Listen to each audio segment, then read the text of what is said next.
Perkenalkan, kami dari kelompok 1. Perkenalkan, nama saya De Adam Deola Zuardi. Perkenalkan, nama saya Najhani. Perkenalkan, nama saya Mabel Snor. Nama saya Irda Handriani. Perkenalkan, nama saya Rahayu. Perkenalkan, nama saya Sa'dia. Di sini kami akan menjelaskan mengenai standarisasi industri pada pengolahan CPO. Oke, pada kali ini saya akan menjelaskan mengenai ISO. Sebelumnya ISO itu sendiri ada beberapa jenis. Yang pertama ada ISO 9001, ISO 14001, ISO 28000, ISO 22000, dan ISO 45001. Pada kali ini kita akan bahas mengenai ISO 9001. ISO 9001 merupakan sertifikasi yang berorientasi pada layanan pelanggan dan standar manajemen mutu yang diadopsi pada tahun 2000-an oleh International Organization for Standardization atau ISO. Menurut standar ini, sebuah organisasi harus menunjukkan kemampuan untuk memenuhi atau melampaui kepuasan pelanggan dalam hal fungsi produk, kualitas, dan kinerja. ISO 9001 memiliki beberapa isi. Bagian pertama, lingkup. Bagian kedua, referensi normatif. Bagian 3, istilah dan definisi. Bagian 4, konteks organisasi. Bagian 5, kepemimpinan. Bagian 6, perencanaan. Bagian 7, dukungan. Bagian 8, operasi. Bagian 9, evaluasi kinerja. Bagian 10, peningkatan berkelanjutan. Kemudian, mengapa sertifikasi ISO 9001 penting untuk industri CPO? Jadi, peningkatan mutu seperti yang terkandung dalam standarisasi ISO 9001 tentu memiliki manfaat yang secara objektivitas, yakni meningkatkan kepercayaan dan kepuasan pelanggan. Melalui jaminan mutu, sertifikasi ISO 9001 tentu berpengaruh terhadap dampak yang secara struktural, memiliki kaitan langsung terhadap efek yang ditimbulkan, baik dalam tingkat harga penjualan CPO, harga produk CPO, maupun keuntungan perusahaan. ISPO atau The Indonesian Sustainable Palm Oil merupakan standar keberlanjutan kebun yang dikeluarkan secara resmi oleh Direktorat Jenderal Perkebunan. Standar ini sudah diberlakukan dan bersifat wajib atau mandatory karena ISPO disusun berdasarkan hukum dan peraturan pemerintah Indonesia. ISPO dibentuk pada tahun 2009 oleh pemerintah untuk memastikan bahwa semua pihak pengusaha kelapa sawit memenuhi standar pertanian yang diizinkan. Prinsip ISPO. Yang pertama, aturan yang berkaitan tentang cara membuka lahan kelapa sawit agar tidak merusak lingkungan. Yang kedua, pembukaan lahan kelapa sawit harus dilakukan dengan sistem yang benar. 3, pemberlakuan AMDAL. Yang keempat, tidak menggunakan lahan-lahan yang dilarang. Yang kelima, harus ada rencana kerja tahunan yang diajukan sebelum pembukaan lahan. Yang kelima, semua kegiatan pembukaan lahan dilakukan dengan dokumentasi yang tepat. Mengapa sertifikasi ISPO penting untuk industri CPO? Implementasi ISPO dalam jangkauan panjang memiliki nilai strategis, yaitu 1. Mengurangi ketergantungan pada senda sawit lain yang merugikan pengembangan pelepasan sawitan nasional. 2.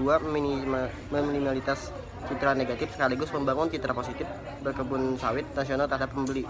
3. Biaya sertifikasi ISPO dari produsen sawit lebih mudah dikembalikan pada perkebun untuk lebih menjamin kelestarian sawit.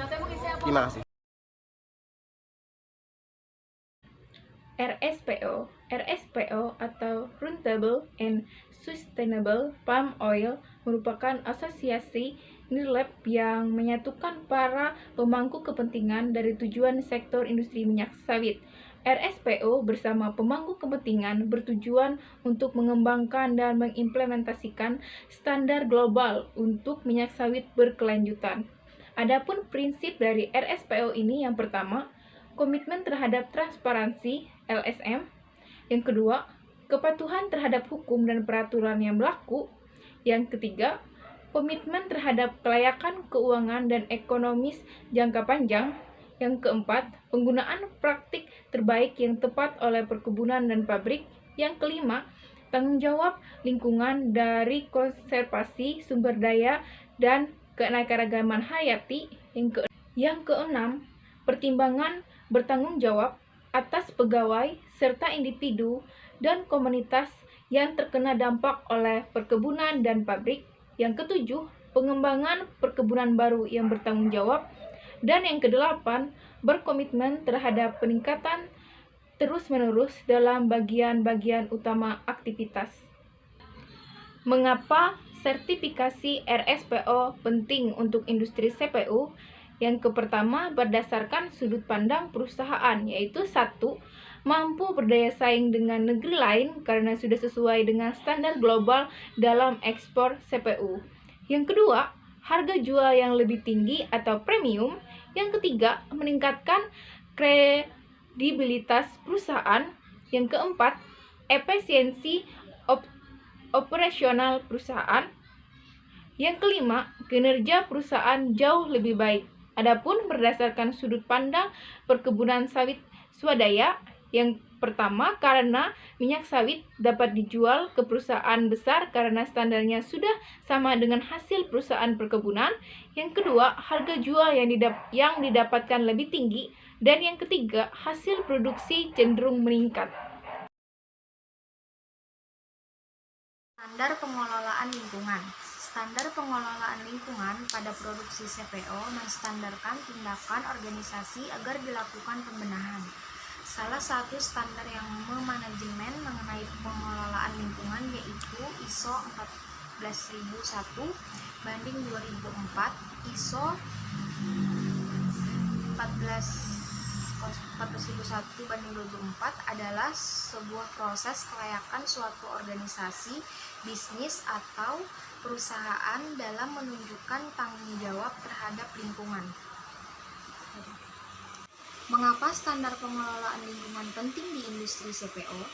Standar yang biasa diterapkan industri CPO dalam pengelolaan lingkungan yaitu ISO 14001. Dengan penerapan ISO 14001 pada industri CPO, maka keuntungan yang didapat yaitu 1. Membantu organisasi dalam memenuhi kewajiban penataan dan meningkatkan kinerja lingkungan. 2.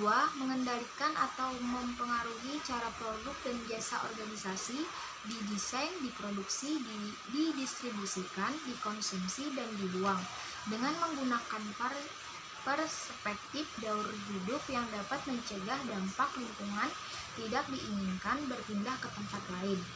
3. Perlindungan lingkungan dengan pencegahan atau mitigasi dampak lingkungan yang merugikan.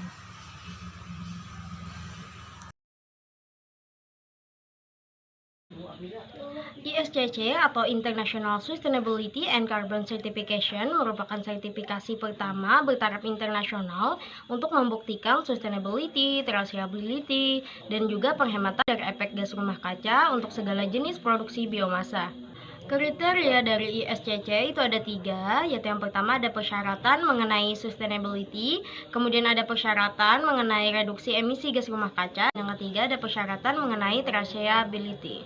Persyaratan mengenai sustainability yaitu yang pertama ada persyaratan mengenai perlindungan terhadap area HCP, kemudian ada perlindungan terhadap area dengan stok karbon yang tinggi, yang ketiga yaitu perlindungan terhadap lahan gambut, dan yang keempat yaitu pengelolaan kebun yang berkelanjutan. Kriteria kedua yaitu persyaratan mengenai reduksi emisi gas rumah kaca. Nah, persyaratannya yaitu produksi biomasa harus dapat mereduksi gas kaca sebanyak 35%. Asal mula biomasa yang digunakan untuk memproduksi biomasa cair harus ditelusuri melalui berbagai tahap produksi dan juga pasokan sampai kepada produksi biomasa tersebut. Lalu mengapa sih sertifikasi SCC itu penting dalam industri CPO? Nah, sertifikasi ini penting karena CPO yang bersertifikasi SCC berpotensi untuk mendapatkan harga premium sekitar 20-30 dolar Amerika Serikat per metrik ton dari harga pasar di dunia. Nah, dengan menerapkan standar SCC pada industri CPO, maka industri ini akan mendapatkan beberapa keuntungan. Nah, yang pertama, standar SCC ini mencakup seluruh rantai pasokan dari lapangan kepada konsumen dan juga memastikan ketertelusuran dari seluruh rantai pasok. Kemudian mencakup berbagai jenis biomasa untuk diterapkan di pasar baik dalam maupun luar Uni Eropa. Menyediakan tingkat keamanan yang lebih tinggi pada perusahaan. Menawarkan alat yang unik dan juga komprehensif untuk perhitungan gas rumah kaca.